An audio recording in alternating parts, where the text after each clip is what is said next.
সিম্পলভাবে একদম অল্প কিছু মশলা দিয়ে কিভাবে লাল লাল পটল চিংড়ি রান্না করলাম আজ, চলো তোমাদের সঙ্গে এই রেসিপিটা চটপট শেয়ার করা যাক। এর সব রকম রান্নার মধ্যে এটা কিন্তু একটা অন্যতম রান্না, পটল চিংড়ি, যেটা কিন্তু কম বেশি আমরা বাঙালিরা খেয়ে থাকি। আর আমরা যে কোনোভাবে যে যেরকম আলাদা আলাদা স্বাদের বানিয়েও থাকি। কিছুটা পরিমাণ পটল নিয়ে আমি এভাবেই খোলা ছাড়িয়ে নিয়েছি, তবে খোসাগুলো পটলের গা থেকে সব ছাড়িয়ে ফেললে আবার পটলগুলো খুব একটু নরম হয়ে যায়, সেটা কিন্তু খেতে পরে ভালো লাগে না তরকারি হয়ে গেলে। তাই পটলের খোসাগুলো একটু একটু রেখে তারপরেই পটলটাকে কিন্তু ওভাবেই ছাড়িয়ে ফেলতে হবে। এতে করে পটলটা কিন্তু একটু শক্ত শক্ত অবস্থায় থাকে, আর পটল একটু শক্ত শক্ত অবস্থায় থাকলে পটল চিংড়ি খেতে কিন্তু ভালো লাগে। তারপরে মাঝারি সাইজের 3টে আলু নিয়েছিলাম, নিয়ে এভাবেই ছোটো ছোটো করে আমি কেটে নিয়েছি। এই পটলটা কিন্তু একদম মিডিয়াম আঁচে দিয়ে ভেজে নিতে হবে। আমি এখানে নিয়ে নিচ্ছি রাইস ব্র্যান্ড অয়েল, যেটা ভাজাভুজির জন্য সব থেকে বেস্ট। আর তারপরে একটুখানি তেলটা গরম হয়ে গেলে পটলগুলো ছেড়ে দিতে হবে।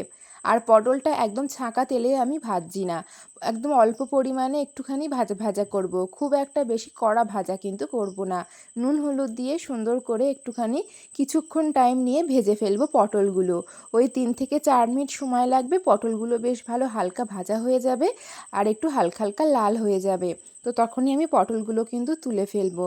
তো এইরকমভাবে দেখো পটলগুলো হয়ে গেছে হালকা হালকা ভাজা। তো এরপরে পটলগুলো তুলে নেব। আর এমনিতেও পটলটা খুব একটু বেশি কড়া কড়া ভাজা হলেও কিন্তু খুব একটা বেশি টেস্ট হবে না তরকারিতে, তাই আমি পটলটা হালকার মধ্যে থেকেই আর কি ভেজে নিয়েছি। এরপরে আলুটা চটপট ভেজে নেব।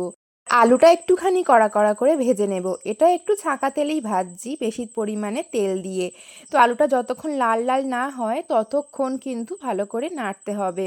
আর এদিকে চিংড়িটা আমি প্রিপেয়ার করে নেব। এরকম মাঝারি সাইজের চিংড়ি রয়েছে, তাতে একটু নুন হলুদ আর একটু লঙ্কার গুঁড়ো দিয়ে ভালো করে চিংড়িটা কিন্তু মাখিয়ে নেব, যাতে করে চিংড়িতে কিন্তু একটু ভালো ঝাল ঝাল লাগে বা একটুখানি ঠিকঠাক যাতে নুন হলুদটা ঢুকে যায়, সে কারণে মাখিয়ে কিছুক্ষণ একটু রেখে দেবো।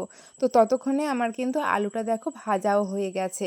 ততক্ষণ চিংড়িটার দিকে ম্যারিনেট হতে থাক, আর এভাবে আমি এখন আলুগুলো তুলে নেব। পটল চিংড়ির জন্য আলু কিন্তু একদম রেডি, একদম লাল লাল করে আলুটা ভেজে নিতে হবে। আর আলু যত ভাজা হবে পটল চিংড়িটা আরও সুন্দর টেস্টি হবে। এরপরে কিন্তু চিংড়িটা আমি ওই তেলেই ভেজে নেব। চিংড়ি কিন্তু খুব একটা বেশি ভাজতে নেই, আমার 1 মিনিটেরও কম সময় লেগেছিল। তেলে দিয়ে হালকা নাড়াচাড়া করেই কিন্তু আমি চিংড়িটা তুলে নিয়েছিলাম। চিংড়ি বেশি নাড়লে চাড়লে কিন্তু এর টেস্টটা একদম চলে যায়, তাই আধ কাঁচা অবস্থায় কিন্তু চিংড়িটা ভেজে তুলে নিতে হয়। ওই তেলেই কিন্তু আমি এবারে রান্নাটা করে ফেলবো, যেহেতু সব পরপর ভাজা আমি করেছি তেল দিয়ে, তাই কিন্তু অনেকটা তেল তরকারিতে এমনিতেই চলে আসবে। চিংড়ি মাছ ভাজার পরে যেটুকু তেল ছিল সেই তেলেই কিন্তু আমি এবার তরকারিটা করব। তেলে একটু চিনি দিয়ে নিয়েছিলাম যাতে ভালো কালার হয়, সঙ্গে আমি তেজপাতা আর 2টো শুকনো লঙ্কা দিয়েছি। আর আরও বেশি টেস্ট আনার জন্য তেলে একটু গরম মশলা দিয়ে নিলাম, একটা তরকারির খুব সুন্দর টেস্ট আর স্মেল আসে। তারপরে একটু আদা কুচি দিয়ে নিয়েছি, আর তারপরে একটু রসুন কুচি দিয়ে নেব।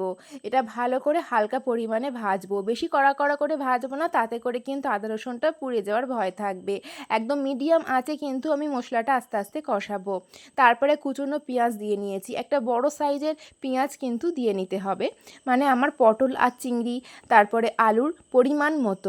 একটা মাঝারি সাইজের টমেটোকে এইভাবে ঘষে নিতে হবে, আর এমনিতেও মিক্সার গ্রাইন্ডার থাকলে পুরোটাই মিক্স হয়ে যায়, তবে আমি শুধুমাত্র একটু জাস্ট ঘষে নিয়েছি, কারণ আমি কিন্তু এই মশলার সাথে টমেটোটা সুন্দর করে কষিয়ে নেব। আমি নুন হলুদ আর জিরে দিয়ে আবারও পেঁয়াজটাকে হালকা নাড়াচাড়া করে নেব। তো তারপরে এটাতে একটুখানি অ্যাড করব আমি মিট মশলা, যাতে একটা সুন্দর গন্ধ আসে আর টেস্টটাও একটু অন্যরকম হয়। পরে বেশ কিছুক্ষণ আমি কিন্তু নাড়াচাড়া করে নেব, প্রায় 1 মিনিট মতন একটু হালকা আঁচে এইভাবে কিন্তু মশলাটাকে নাড়াচাড়া করে নিতে হবে। তো এরপরে আমি এতে অ্যাড করে দেবো টমেটোটা। টমেটোটা দিয়ে সুন্দর করে আবারও নাড়াচাড়া করে নেব কিছুক্ষণ। আর মশলাটা যত সুন্দর কিন্তু কষানো হবে তত সুন্দর কিন্তু তরকারির টেস্ট হবে, তাই আস্তে আঁচে দিয়ে সুন্দর করে সাবধানে কিন্তু তরকারির মশলাটা আগে ভালো করে কষিয়ে নিতে হয়, যাতে করে মশলা পুড়ে না যায়, আর পুড়ে গেলেই কিন্তু তরকারিতে একটা বাজে স্মেল চলে আসে, তারপরেই কিন্তু সব তরকারির টেস্টটা একদম নষ্ট হয়ে যায়। পেঁয়াজটা একটু সরা সরা অবস্থা যদি থাকে সেটাই লক্ষ্য রাখতে হবে। তারপরে মশলা থেকে যখন একটু একটু তেল বেরিয়ে আসবে তখনই দিতে হবে কাঁচা লঙ্কাটা।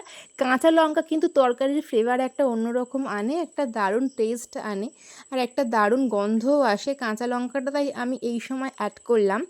তারপরে ভেজে রাখা চিংড়িটা আমি দিয়ে নিয়েছি, আর চিংড়িটা দিয়ে নেওয়ার পরে কিছুক্ষণ নাড়াচাড়া করে নিতে হবে যাতে চিংড়িতে খুব সুন্দর করে মশলাগুলো ঢুকে যায়। তারপরেই আমি পটলটা দিয়ে নেব, নিয়ে আবারও ভালো করে নাড়াচাড়া করব যাতে পটলেও মশলাগুলো খুব সুন্দর করে অ্যাবজর্ব করে। আর তারপরে আলুটাও দিয়ে নিচ্ছি, তারপরে সুন্দর করে আবার নাড়াচাড়া করব যাতে সব মশলা একদম ভালো করে চিংড়ি পটল আলুর সাথে ভালো করে যেন মিশে যায়। একটু কালারের জন্য অল্প পরিমাণে কিন্তু আমি লঙ্কার গুঁড়ো দিচ্ছি। আজকে আমি কাশ্মীরি লঙ্কার গুঁড়ো দিয়েছি যাতে একটু কালার হয়, ঝালের জন্য নয়। তো কষানো পুরো কমপ্লিট, এবারে একদম 1.5 গ্লাস মেপে আমি জলটা দিচ্ছি। একটুখানি ঝোল ঝোল থাকবে এরকম, খুব একটা বেশি ঝোল করব না, গা মাখা হবে। তো এরপরে দেখো একটা সুন্দর কালার এখনই চলে এসছে। এরপর ঢেকে দিতে হবে বেশ কিছুক্ষণ, মানে 1 মিনিট থেকে 1.5 মিনিট মতন ঢেকে রাখলে খুব সুন্দর কিন্তু তরকারিটা ফুটে যাবে জোরে আঁচ দিয়ে। তো দেখো কি সুন্দর ফুটে গেছে, লঙ্কাগুলো কি সুন্দর আধ কাঁচা অবস্থায় রয়েছে আর গন্ধটাও সুন্দর বেরোচ্ছে, ঝোলটাও একদম ঠিকঠাক পরিমাণ চলে এসছে। এরপরে কয়েকটা আলু গেলে দিতে হবে যাতে করে খুব সুন্দর গ্রেভিটা মোটা হয় তরকারির, আর আলুটা গেলে দেওয়ার পরে না খুব ভালো টেস্টটাও চলে আসে তরকারির। শেষে এবারে গরম মশলা দিয়ে আমি নামিয়ে নেব। আস্তে আঁচে দিয়ে কিন্তু গরম মশলাটা আমি এবারে অ্যাড করে একটু নাড়াচাড়া করে নেব, কারণ খুব জোরে আঁচে দিলে তখন ঝোলটা পুরোপুরি একদম শুকিয়ে যাবে। এইটুকুনি আর কি ঝোল তো রাখতেই হয়, তাহলে কিন্তু একদম গ্রেভিটা সুন্দর হবে। সব শেষে আমি সর্ষের তেল দিয়ে কিন্তু নামিয়ে নিলাম, কাঁচা সর্ষের তেল, তাতে করে ফ্লেভারটাও যেমন সুন্দর হয় আর একদম একটা আলাদা টেস্ট চলে আসে। খাওয়ার সময় সর্ষের তেলের গন্ধটা কিন্তু আমাদের খুব ভালো লাগে পটল চিংড়ির সাথে। তো দেখো আমার পটল চিংড়ি একদম রেডি, একদম সিম্পলভাবে তোমাদের সঙ্গে শেয়ার করেছি অল্প মশলা দিয়ে লাল লাল পটল চিংড়ির রেসিপি। তোমাদের কেমন লেগেছে অবশ্যই জানিও, আর তোমরা কীরকম রান্নার রেসিপি দেখতে চাইছো আমাকে তোমরা কমেন্ট করে জানাতে পারো। দেখা হচ্ছে একটি নেক্সট ভিডিওর সাথে।